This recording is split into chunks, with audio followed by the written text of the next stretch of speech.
Hey, it's hammer time. Governor Ducey, thank you for joining us on Hammer Time. Well, thanks for having me. It's good to be here. We're days away from the election being over. What are your final words to voters as we close out this election season? Well, it's pedal to the metal. I mean, we're not taking anything for granted.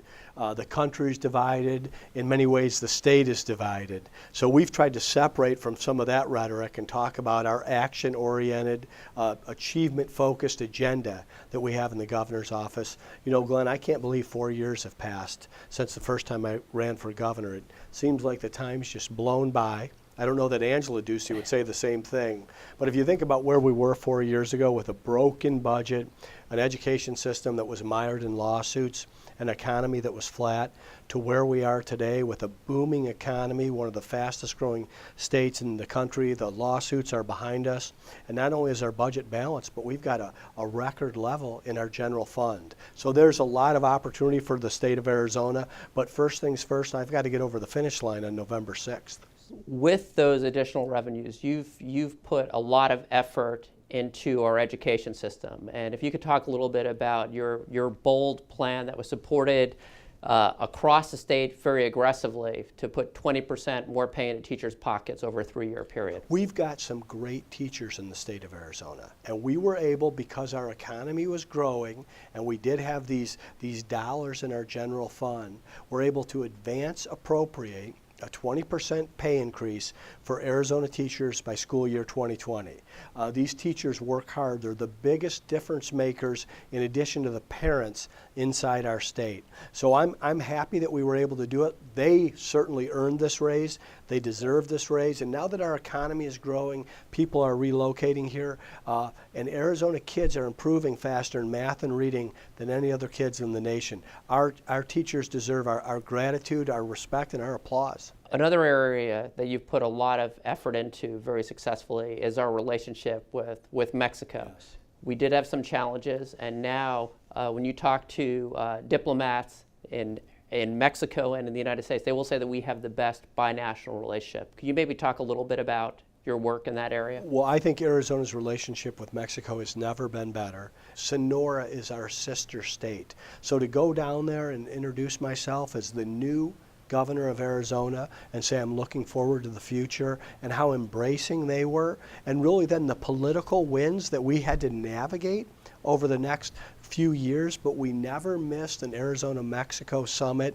We were always there. They were always here. It was always sold out, standing room only. So there was a lot of deposits of trust and goodwill that have been put into the bank. And now with President Trump signing this USMCA, the new and improved NAFTA, I think we're in an ambassador-type position to be the state that represents the United States to Mexico. And you're right that these relationships that have been established by the Arizona-Mexico Commission, it's business, it's personal, and they're just getting stronger and stronger. It's the good guys working with the good guys, and it reflects tourism, transit, trucking, and trade, and even on the issues that we have that are stickier and more difficult, to have a relationship principal to principal, governor to governor, to get our directors of tourism together as well as our law enforcement leaders makes a big difference. Also helps avoid or clear up any misunderstandings. In your second term,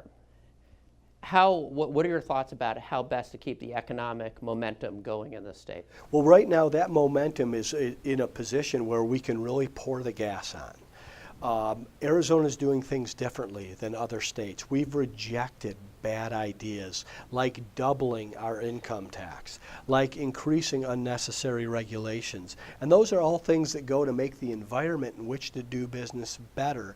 Now, we know how good it is here, and I think some people in California and other places around the country, especially innovators in technology, have heard of it. But now we really have to fly the flag, not only all over the country, but all over the world, about what a great place Arizona is to do business. So we need to expose our state, we need to sell our state, and I think if we bring people here and they see not only the economies of doing business, but how business friendly we are and the quality of life, we're just going to continue to grow. Well, my final point is that you've done this in a way that really brought people together in Arizona, and just the temperament and the way that you have led. It's inclusive. It doesn't, not necessarily everyone will agree with every point of your agenda, but one thing that always comes out, Governor, is how well and with how much respect and dignity you treat each and every Arizonan.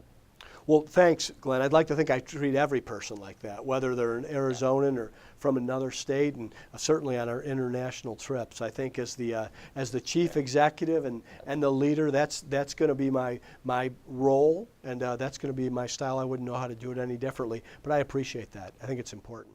Well, Governor, wishing you the best of luck. We know that the results are going to be very good, and look forward to 4 more years of great growth and productivity for the state of Arizona. You got it, Glenn. Thanks for everything you do, everything the Chamber does, and thanks for training so many of our senior staff at the Chamber. I really appreciate that. They're terrific.